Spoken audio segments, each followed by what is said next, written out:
Hello, welcome. My name is Karen O'Brien and I'm the Head of Humanities at Oxford University, and I'm also an alumna of Oxford University. And it's my very great pleasure to welcome alumni to Meeting Minds Global, Oxford's virtual alumni event. And this is a very special event on one of the Oxford greats, John le Carré, otherwise known as David Cornwell, who was an Oxford undergraduate in the early part of his life and obviously became a hugely celebrated writer, and who died last December. He was recognised some years ago with an honorary degree from the University of Oxford, and he had a simply extraordinary career, and we're here to reflect on that today. He was undoubtedly one of the most widely read, serialised, filmed, and influential writers of the last 100 years or so. And his archives have been deposited in the Bodleian Library. So I hope you thoroughly enjoy this special event, as I know I will. Please note that the session is being recorded and it will be available to alumni after the event. We're going to listen to a short film, and after that there'll be some presentations and then an opportunity for Q&A. And there's a Q&A box at the top right-hand corner of your screen. So if you'd like to post some questions for the speakers while they're speaking or after they've spoken, please put your questions in that box and we'll try and cover as many questions as we possibly can during the session. So we're going to begin with a film that has been specially commissioned by the Bodleian Library. It lasts about a quarter of an hour, and I hope you really enjoy this. Here we go.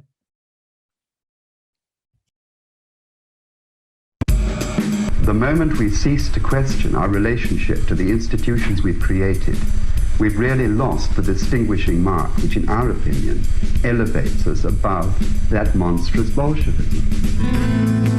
To what extent can you preach expansion in the global village? The doctrine of capitalism is the doctrine of limitless expansion. It is ecologically unsound. He kept a finger on the pulse of power across the world. He was on the money all the time. I worry terribly that the absence of serious critical argument is going to produce a new kind of fanaticism. For me, he's one of the greatest political writers of the 20th century. And that's why I read and reread his novels. Occasionally, we have to do wicked things. Very wicked things indeed.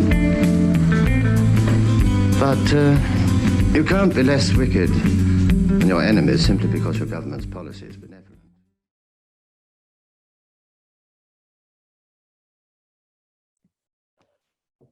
I must apologize. I think we've had some technical hitches with the film, and I'm very disappointed because it is an excellent film, and we will be able to upload it or re-show it after the panel as my colleagues direct. But maybe it would make sense for us to move to the discussion part of the session and then see if we can overcome our technical obstacles. It is a shame, but perhaps that's what we should go ahead and do. So if I could ask everyone to turn their cameras on, I will do some introductions and we will invite everyone to say from their different perspectives something about John le Carré. So I'm very honoured to introduce Richard Ovenden, who is Bodley's librarian, has been since 2014, Richard Ovenden OBE, I should say. And Richard is the author of a recent book called Burning the Books, a history of knowledge under threat, which has been a celebrated book since it came out a short while ago. May I also introduce Professor Elleke Boehmer, who is Professor of World English and Literature and Director of the Oxford Centre for Life Writing, herself a writer of novels and internationally known for her research on Anglophone literatures of empire and anti-empire. Federico Varese is Professor of Criminology and a Senior Research Fellow at Nuffield College. His main research area is in the area of organized crime, and he is an expert on the Russian mafia. And finally, Rachael Marsay is the Roy Davids Archivist at the Western Library and has responsibility for the modern literary archives and manuscripts in the special collections of the Bodleian Library. So we're going to start with Federico. Take it away, Federico. Thank you. This is a wonderful event for me to be part of, and the film, I think, is a wonderful tribute to David. Of course, this is also a very sad time because David just died in December, as you said, and of course his wife died shortly afterwards. So I'm personally still in some sort of a shock at this sudden and double loss, and I miss them a lot, of course. I will not have the opportunity to talk to him, to share a glass of wine and discuss politics and literature with David. So of course the dialogue has to continue in a different form, in a sort of a new normal, such as in this kind of events. So as I say in the film that you will see shortly, I first received a letter from David in 1995. At the time, I was a doctoral student at Nuffield College in Oxford, and I was doing fieldwork in Russia, nearby the city of Perm on the border between Siberia and European Russia, and I was writing a thesis on the Russian mafia. So imagine how surprised I was when I received a letter from John le Carré. The letter reached me in a rather roundabout way, in my Soviet-style sort of student hostel, which is very different from my wonderful Nuffield room. So David was asking me some help for a book that he wanted to write, a book on the breakup of the Soviet Union, on the resurgence of nationalism in Russia, and especially on aggressive Russian repression of nationality. That book would become Our Game, which I think is a gem of a novel and still quite underrated, but I think is a wonderful novel. So when I got back from fieldwork, David and I met at Al Shami, which is a restaurant in Jericho. I'm sure many of you know it. And from that point, and it was my first time, I started to collaborate on the story. So David would send me drafts, I would comment extensively on each draft and send it back. And the scholars that are going to consult the archive in Oxford, the Le Carré archive, will appreciate how much each novel changed from draft to draft. That's true of Our Game, but it's true of all the novels, as you can see in the archive. David wanted to get every detail right. I remember how happy he was when we discussed the brand of cigarettes that a particular Russian man would smoke in a particular Russian town at a particular time. And I was very pleased to read the reviews of the book that came out that praised favorably the level of detail and precision in that novel. Of course, David's method was not just what we would call in academia desk research. He wanted to see things for himself. So he traveled, always traveled to the places he was writing about, and he traveled to the region for Our Game. There is a sentence that I love very much, and I quote often, and I teach a lot to my own students from David. The sentence is the following: a desk is a dangerous place from which to view the world. David, I think, taught us that, and also as academics, that to go to the place, to meet the people, to see them is important for the study of politics or for writing. Now, David and I continue to collaborate on several projects, on other novels and also on TV projects. My family and I started to spend every summer in Cornwall, renting a cottage near David's and Jane's house, and we made very good use of their wonderful swimming pool, I assure you. And occasionally I hosted David at Nuffield in private dinners, inviting people who might be useful and relevant for his work. I recall one event, probably the last one we did, was on the death of a Russian oligarch called Berezovsky. Now, I want to dispel, and I'll come to a close very quickly, I want to dispel two related misconceptions about David's work. First, that David was a spy who wrote novels. Rather, he was a great writer who briefly served in that capacity for the British government. And a second and related misconception is that surely his novels were anchored in reality, and he availed himself of the best advice he could find, including advice from Oxford students and professors. But ultimately, and I think this is a key point, David wanted to dig deep into some ethical, personal dilemmas, into what it takes to live a decent life in a world which is not decent. So let me conclude. David for me was a model of intelligence, of kindness, integrity, and I've tried to keep, to emulate it as much as I could. He was also a wonderful host. I think Richard will remember that when he visited him in Cornwall to discuss the donation of the archive. So I thought I should end these very short remarks with something that I think he would appreciate. I will appreciate, and it's to, in the comfort of my office, to raise a glass and salute a great man and a dear friend. Thank you.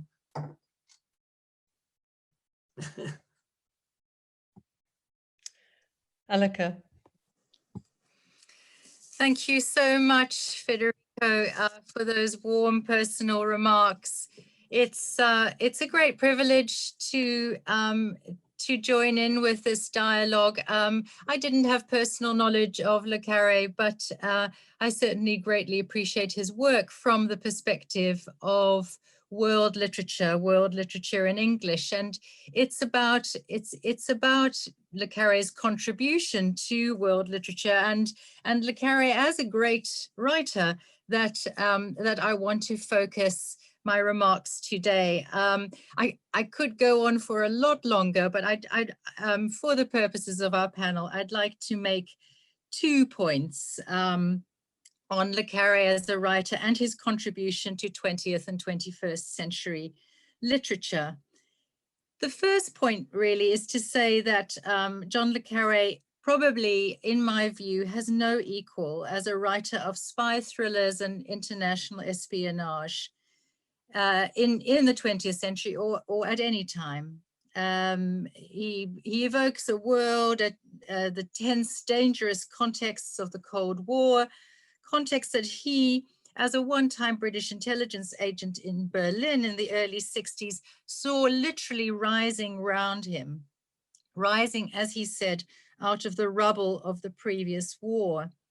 And as he captured in the novel that made his career, The Spy That Came In From the Cold, 63, the image of the Berlin Wall and what it signified about divided communities, families, and nations would catalyze his vision of international politics as bleak and often hopeless, without moral anchor.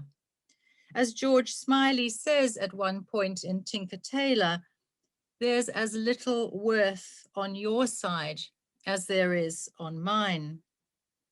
And in that bleak world, as in an absurdist play by, say, Samuel Beckett, individuals, including even the spies, like the reticent Smiley, are often powerless and on the brink of some kind of terrible exposure.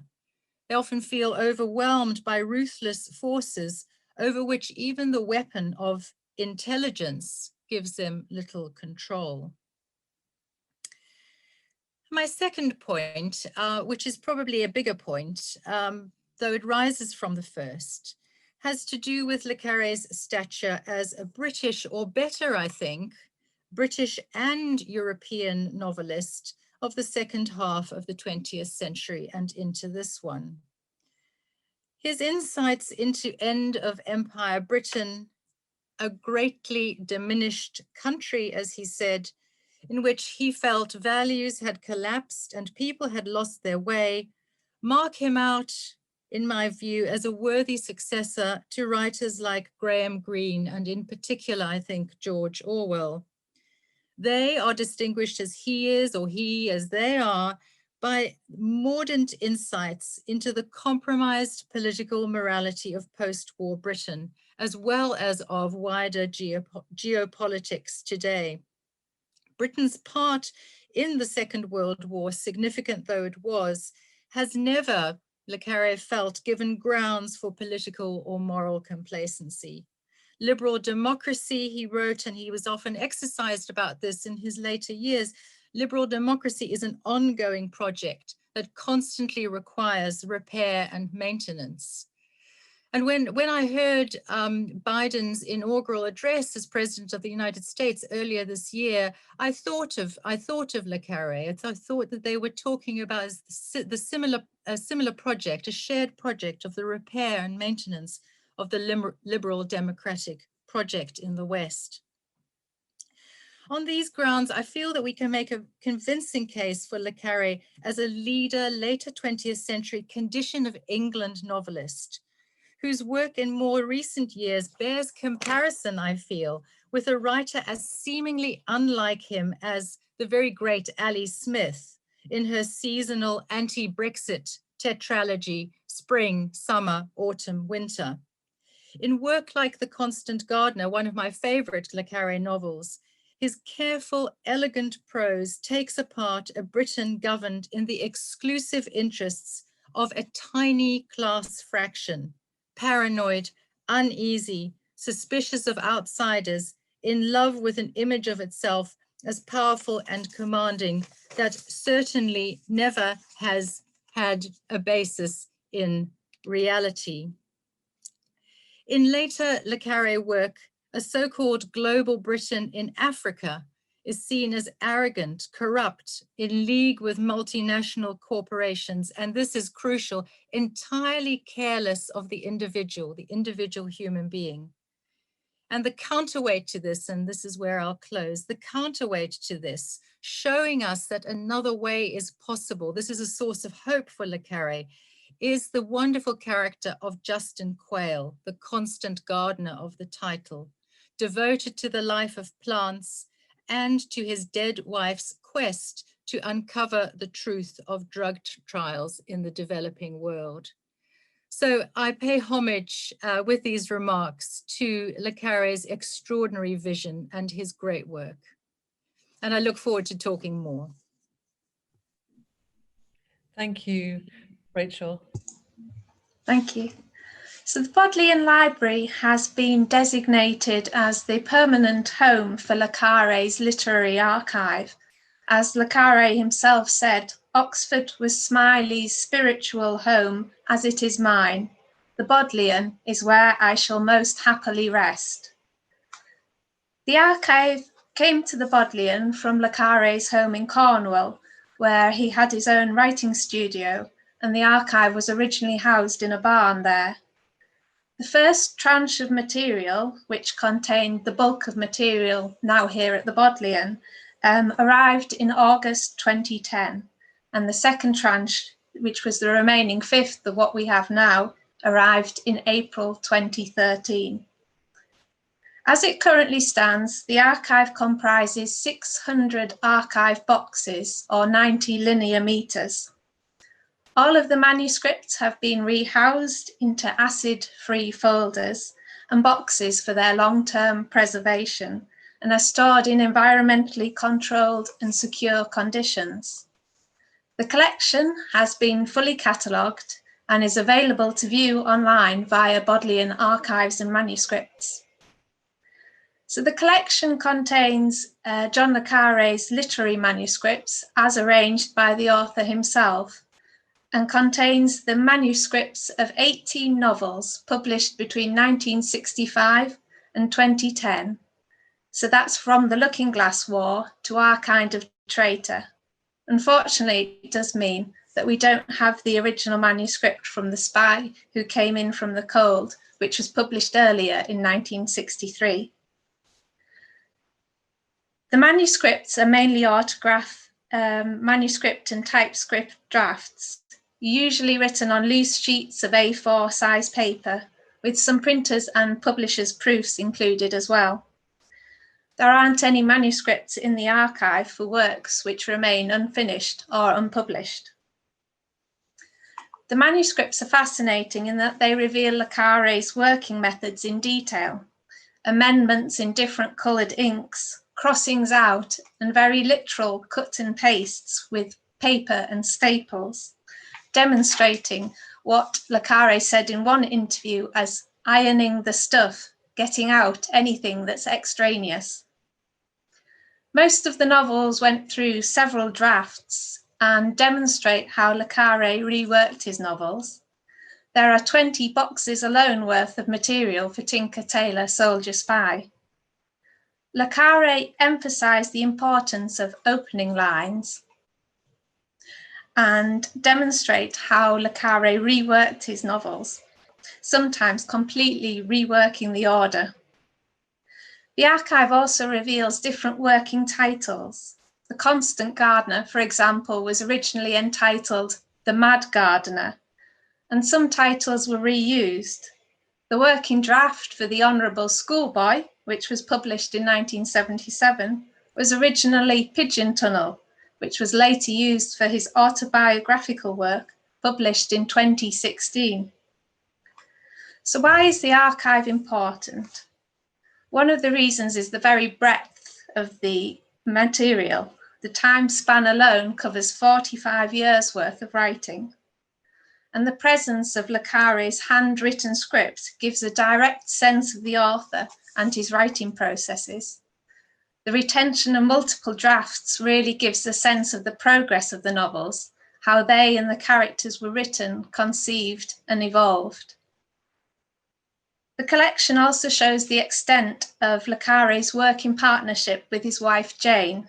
Here, unlike in the published books, we feel her presence. Le Carré famously wrote everything by hand and did not type, and Jane would be the one at the end of the day to type up the work. The survival of the archive over this long time span demonstrates that the creator, or indeed his wife, was aware of the importance of the writer's archive, in both a personal sense and also as an acknowledgement of the importance of the survival of the archive for posterity.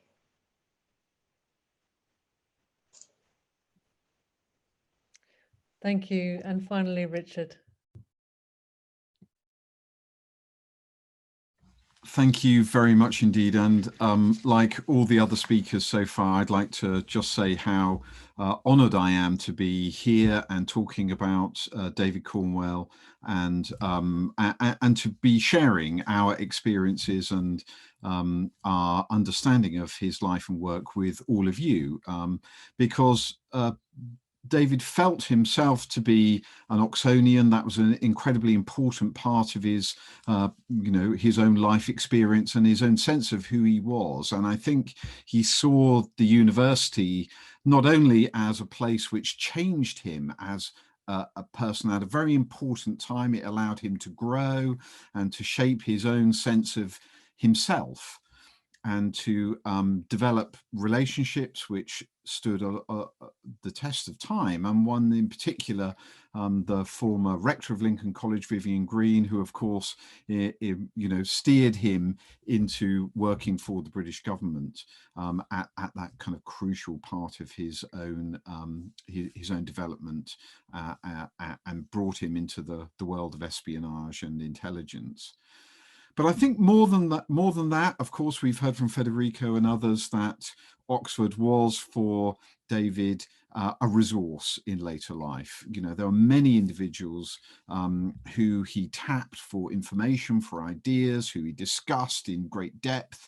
And I had the pleasure of being part of a number of those conversations with where David was using Oxford as a great resource. And I think the other important thing to say later in life is how willing David was to participate in the promotion of the study of the German language here in Oxford through our Faculty of Medieval and Modern Languages, and with the Taylor Institution and its library, which is part of the Bodleian. And David came to many of the events of the Oxford German Network and was very keen to help promote the study and appreciation of the German language and consequently of German literature with young people in the United Kingdom. But I think I just want to say a few words about what role the Bodleian has in its hosting of the John le Carré archive, in promoting culture and knowledge and research more broadly.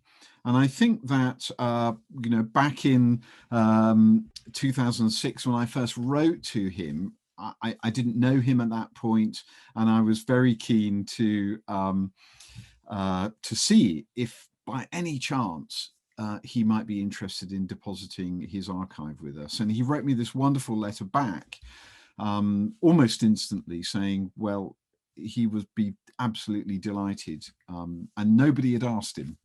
No other British institution had actually asked him. So that was the beginning of our relationship. And like Federico, I had the pleasure of swimming in his pool in Cornwell, and he taught my children how to play croquet. And he was just a wonderful host, and Jane was too. And I had the privilege of witnessing, to some extent, their working pattern together, and how deep that collaboration that Rachael was talking about, that we can see with the archive, of their kind of cadence of working. And of course, Jane was originally David's publisher, and her knowledge of the publishing and editorial process was absolutely critical in making those incredible works of literature. And I think it's important to pay tribute to her as well this evening. But I think the library, in hosting his archive, in preserving it, is trying to do two things. So firstly, its fundamental importance of a library like ours is to preserve knowledge, to preserve it and to pass it on to future generations, so that our successors can come to those materials and come to their own understanding, because our appreciation of his work in our moment in history will be different from those in 50 or 100 years' time. But it's important that we preserve knowledge, evidence, and the truth, so that others who come after us can come to their own conclusions about his own contribution to literature and to culture.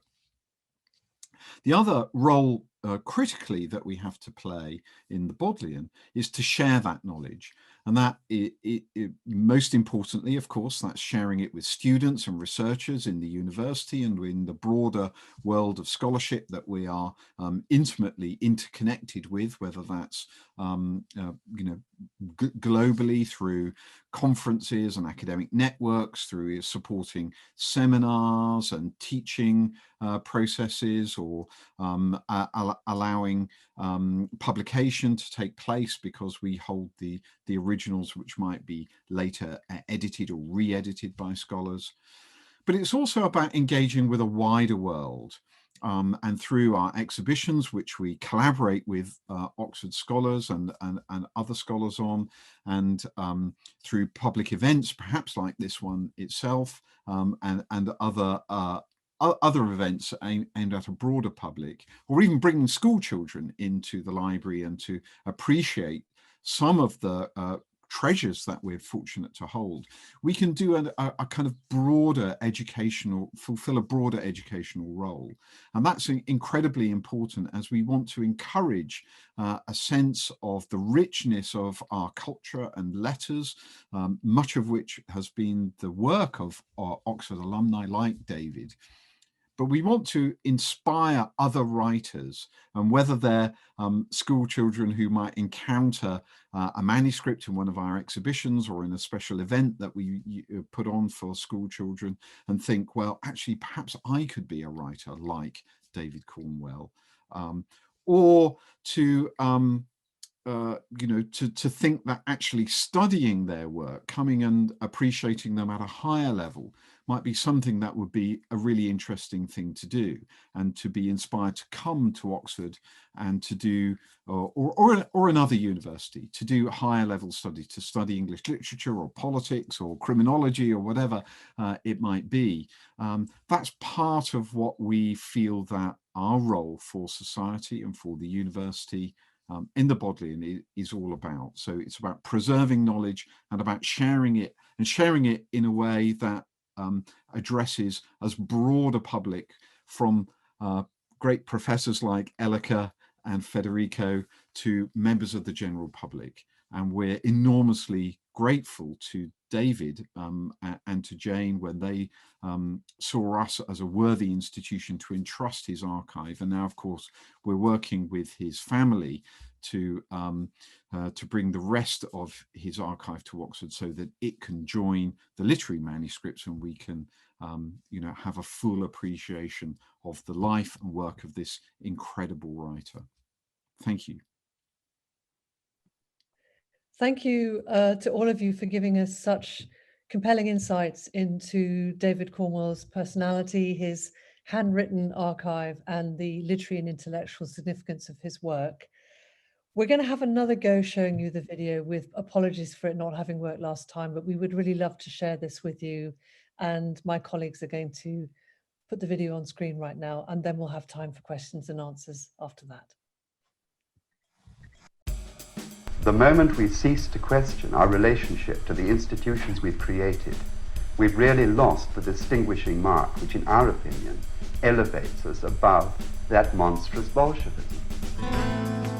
To what extent can you preach expansion in the global village? The doctrine of capitalism is the doctrine of limitless expansion. It is ecologically unsound. He kept a finger on the pulse of power across the world. He was on the money all the time. I worry terribly that the absence of serious critical argument is going to produce a new kind of fanaticism. For me, he's one of the greatest political writers of the 20th century. And that's why I read and reread his novels. Occasionally, you have to do wicked things. Very wicked things indeed. But you can't be less wicked than your enemies simply because your government's policy is benevolent. There is this very powerful sense of a man who was always wanting to test his own positions, to ask difficult questions. I believe you came to accuse me of something, Peter. Am I right? And while it's still my turn to hesitate, was it for the things we did, would you say? Or why we did them at all? He inquired in the kindliest of tones. He believed in the power of education. How could he have written as he did without the education he had had?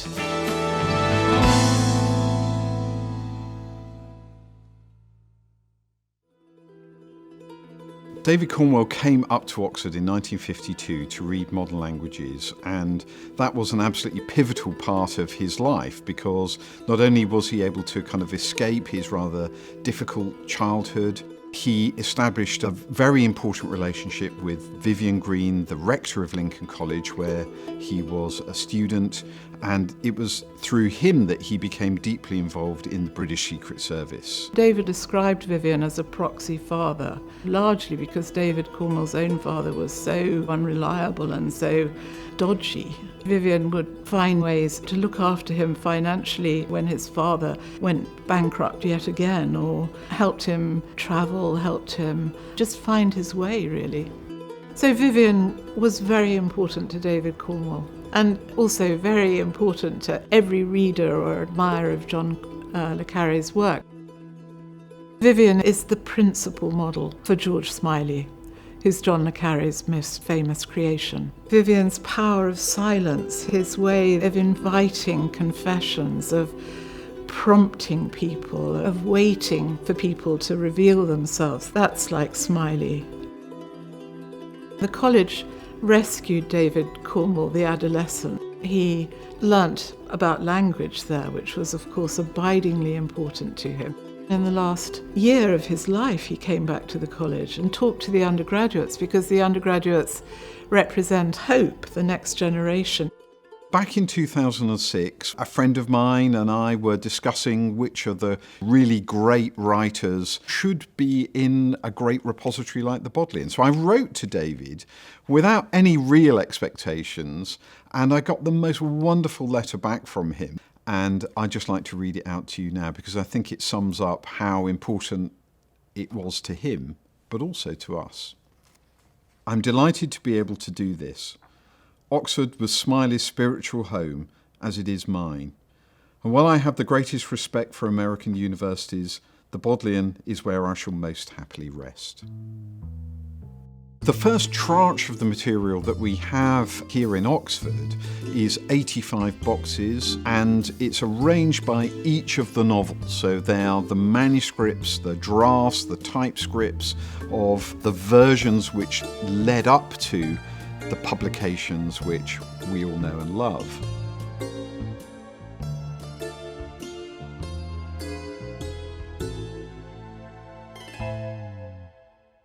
The value of something like the David Cornwell papers was articulated by Philip Larkin, the great poet, when he wrote about the magic and the meaning of literary manuscripts 50 years ago.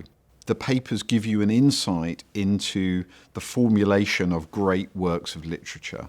And when you open these boxes for a novel, let's say The Night Manager, you can see how much it changed in those early periods of drafting. The novel that reads so beautifully in its final published form, that hasn't got there by accident. It's got there through incredible, painstaking labour.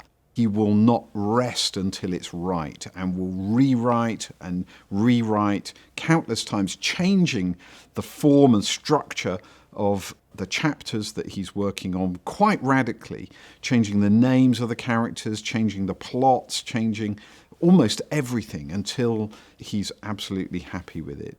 And seeing that take shape in the papers is incredibly exciting. It's like, opening the door to Tutankhamun's tomb. You kind of have a sense of the wonderful things that lie within. Many people have grown up with John le Carré. So seeing his own handwriting on a piece of paper that he first started to write one of those famous books is an incredibly kind of moving experience for many people. And when you have them on show in our exhibitions, or when students come into a seminar room and they see them laid out in front of them, the magical power of those pieces of paper become incredibly evident to see. I'm a professor of criminology at the University of Oxford. I've been working on organized crime most of my life. I've written 3 books, one on the Russian mafia. In 1994, I was a young doctoral student and I was living in Russia to do fieldwork for my PhD. To my surprise, I received a letter from David Cornwell, signed David Cornwell, also known as John le Carré, and he was asking me to meet him to discuss a novel he wanted to write about Russia. Spycraft is about information, and being one step ahead means being one step ahead in your gathering of information and intelligence. And that was David Cornwell all the way through his life, I think. He would read avidly, of course. He would go and travel, but he would also consult, as Alexander Pope said, the genius of the place. And very often the genius of the place would be individuals, particularly in Oxford. I was very excited, and I told my girlfriend at the time, and she was very impressed. And also what was wonderful is that after the book came out, he sent me, as a token of gratitude, 12 extremely expensive bottles of wines that arrived to the porter's lodge in my college. So my standing with the porter, my fellow DPhil students, and my girlfriend went through the roof. It is indeed a great honor for me to address the Congress of the great land of freedom as the first ever, over 1,000 years of history of Russia, popularly elected president. At the time, Russia was very much considered to be a friend of the West. Elite, the Russian government, Yeltsin in particular, could do no wrong. And he very much understood that that was not necessarily the case, that Russia could still be very aggressive and very ruthless. And of course, as soon as the novel comes out in 1995, shortly afterwards, Russia invades Chechnya. I then consulted significantly on our kind of traitor. I was involved in The Night Manager, the TV series. He's got his own country. Not just a country, old boy. This is a kingdom. I approached his work as I would approach the work of a colleague. I would give advice on his novel as I would give advice to a colleague's paper or book, manuscript. I would say that for each novel I worked on, you could take each page and find at least 5 or 6 footnotes you can add to the page. So much detail and work went into that. He could have been an academic if he wanted. He could have written essays on international relations. I was extremely impressed by his ability to study, to absorb information, and then to transform it into a wonderful text.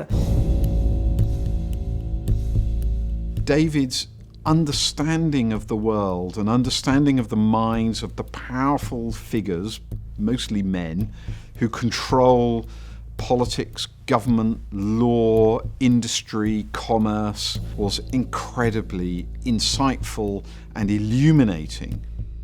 A good deal of David Cornwell's concern is with behaviour. What is the right thing to do, both in individual moral terms and in political terms?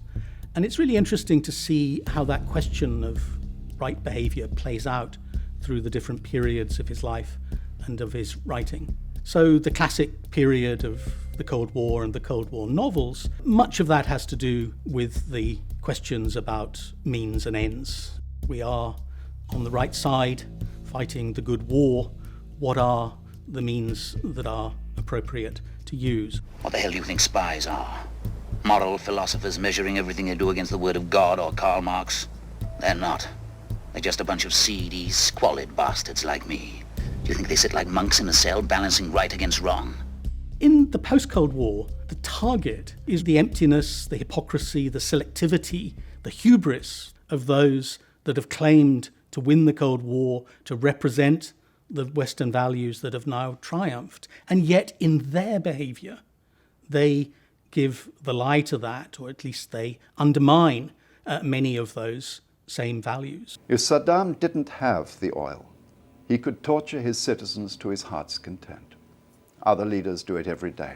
Baghdad represents no clear and present danger to its neighbours and none to the US or Britain. What is interesting as we move towards the end of that post-Cold War period, into the time when the global liberal order is coming under increasing challenge, there is this powerful sense in David Cornwell that the liberals themselves, those that upheld that liberal order, are at least in part to blame for the erosion of the world that they sought to create. Tell me I've broken every rule in the book, that I've trampled on the essence of the Constitution. You want to spout that crap?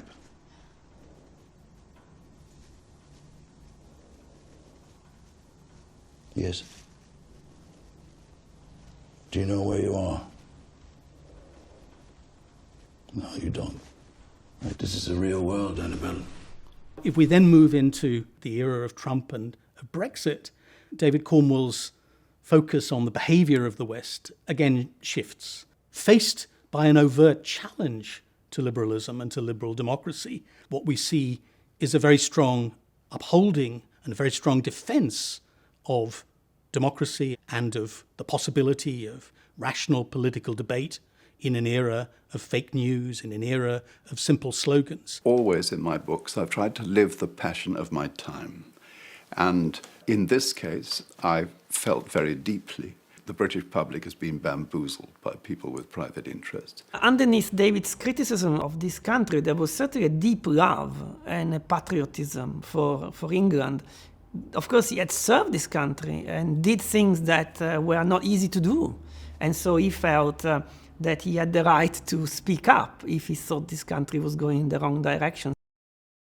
Although David Cornwell might have been angry about many things, he wasn't angry or heartbroken about the university. The university stood for a kind of timeless quality and stood for, something in our better selves, perhaps. What is fascinating about the novels is the way in which the resolution of the beautifully crafted plot doesn't lead us to escape from the sense of complexity and ambiguity. And I think we can learn something from that picture of a novelist in terms of how we think about the university and how Oxford thinks about its purposes in the 21st century. After all, we live in extraordinarily dangerous times. We also live in an extraordinarily complex world. The first purpose of the university is to explore those complexities, to show why the simple answers that people want to give us aren't so simple and disguise many difficult problems. But on the other side, all university life also depends on maintaining a clear commitment to the possibility of rational inquiry, to the discovery of some kind of truth, however tenuous and difficult it might be. Libraries and archives, if they're nothing else, are repositories of the truth. They're places where you can come to verify information.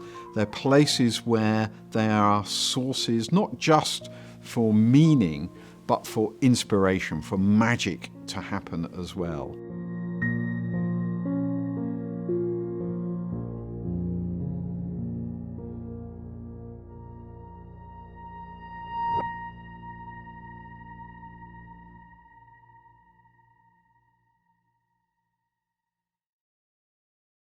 Thank you. I hope you enjoyed that video. We have a little bit of time for questions, and with your permission, we might take an extra 5 minutes over and above our allotted time if people would like to remain. Thinking of the discussion towards the end of the video, I want to pick up on a question that one of our viewers has asked, and I'll start by directing this to Federico. And it's really about David's attitude towards the USA. At what point did he start to see the US as a hostile power? How did that critique develop in the latter part of his life? Could you talk a little bit about that change in geopolitical perspective that we saw in his life and work? So David had mixed feelings about the US also before. So I had long conversations about the search for the mole. Of course, there were sort of moles within the Secret Service in the British, and the Americans were aggressively going after that. And so he felt that they were a bit unfair in that search. So I think he had that problem before the end of the Cold War. But I think after the end of the Cold War, it was very strong for him, the sense that America then had won and the West had won. And so the US then had to have the moral duty to uphold the values for which we fought, including David's, of course, fighting and doing pretty unpleasant things in the fight. And so he felt that the US had not been doing that. And certainly the turning point was the war in Iraq. As you know, he marched, and he hadn't been on a march for a very long time.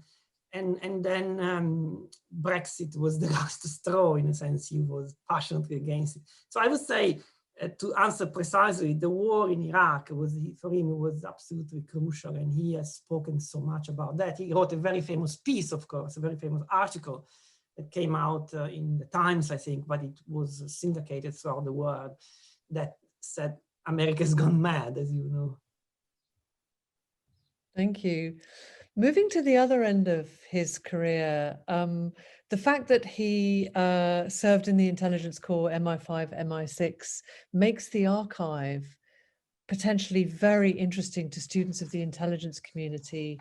Question to Richard, but also to others of you who may know about the archive. Is it of interest from that point of view? So I think what we have in the Bodleian now is the literary papers. So, you know, the drafts of the works for most of the novels up until sort of the last 10 years of his life, where they were, you know, they remained in Cornwall.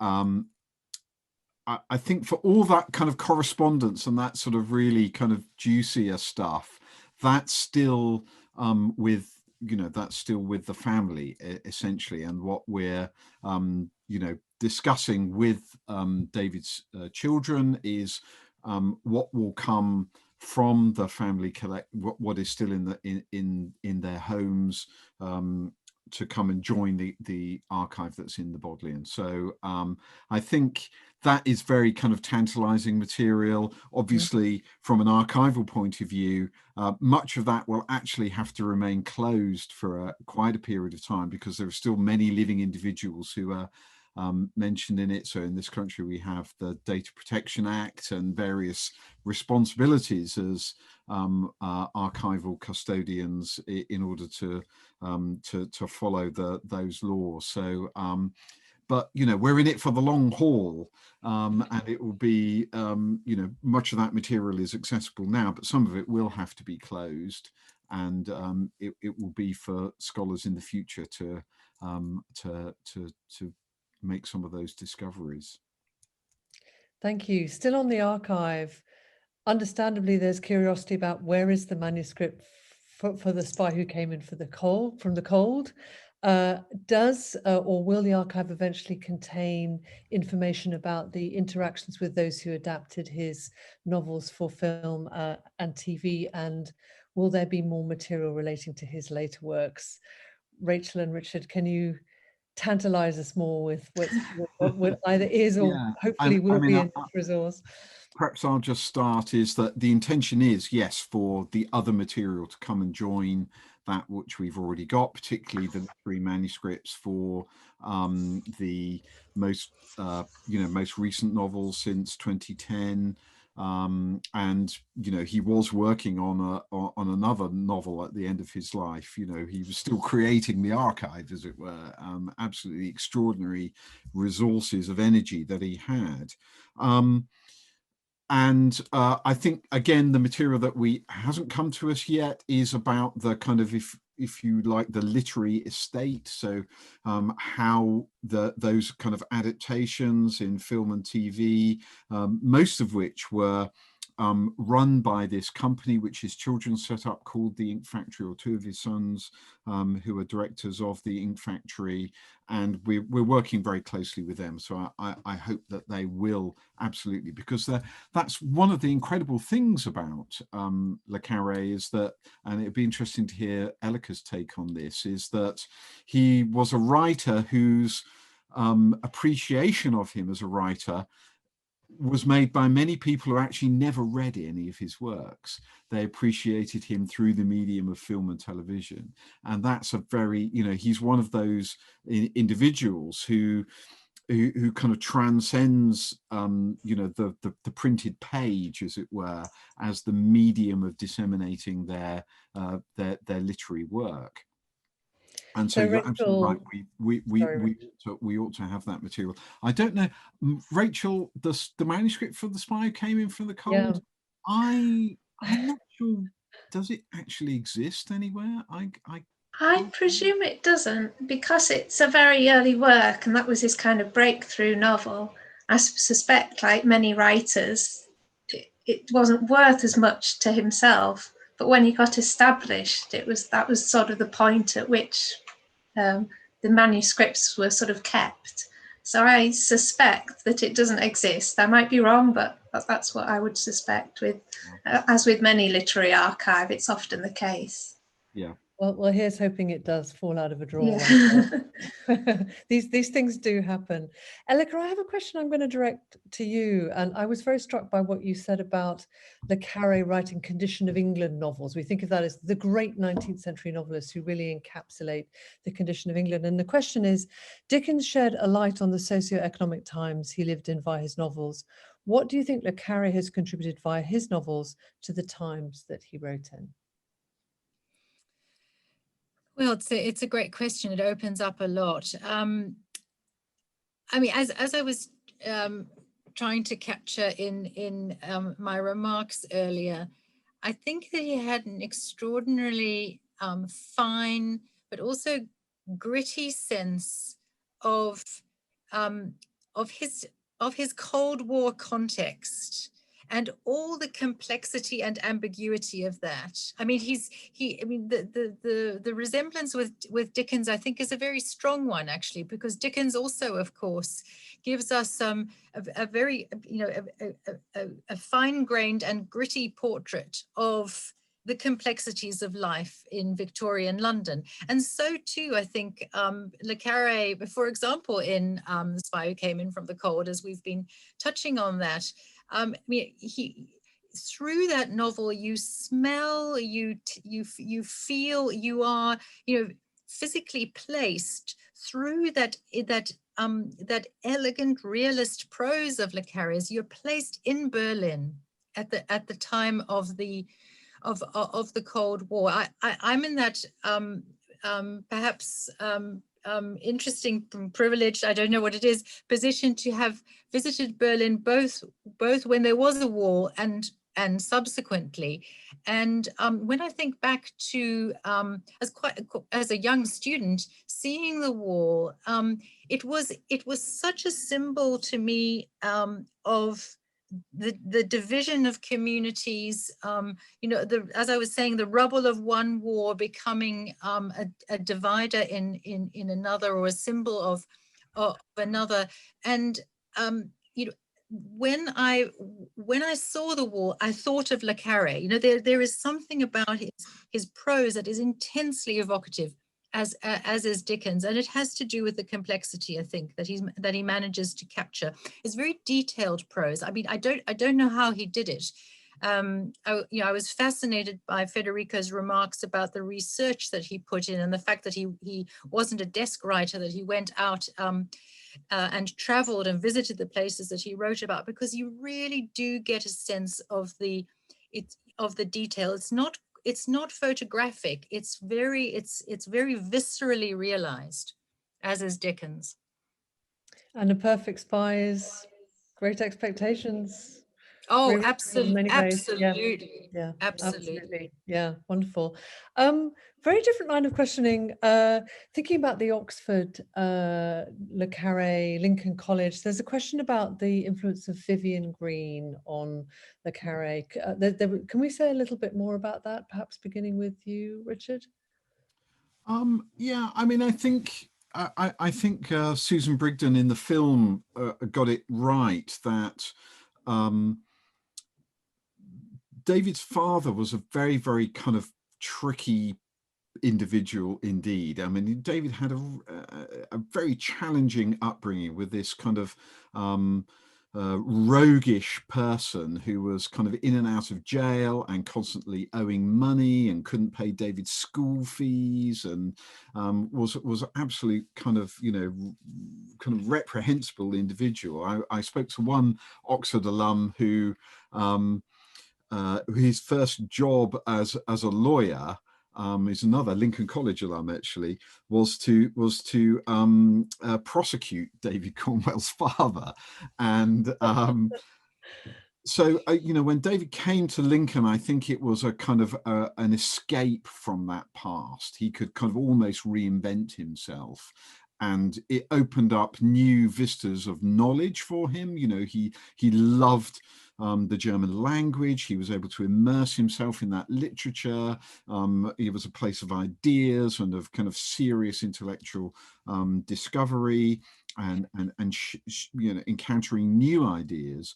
And Vivian Green, as the rector of his college, became this kind of father figure. And also, you know, was also, you know, I never met him, sadly, but he also, to my reading, comes across as an incredibly skillful manipulator of people. And he steered, he saw the potential of David in this particular line of work, and he steered him into that arena. And it was, you know, he's someone who comes back and time again in David's writing in various guises, most importantly as George Smiley. So I think he is one of those kind of pivotal characters that so many people have when they're at Oxford. Their tutor or their you know, their head of house becomes a kind of absolutely critical figure in shaping their future life. Thank you.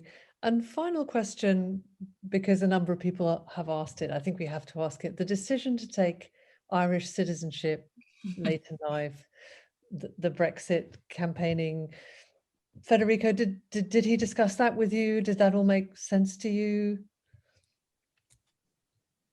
So David made a wonderful speech in Stockholm. He won the Olaf Palme Prize. And I thought that was a wonderful statement of his anxiety about England. He told me many times that he saw himself as a European. So for him, Brexit was a real tragedy. And he had discovered very late in his life that he had Irish roots. So he actually managed to get citizenship just before he died, as Nick, his son, has confirmed.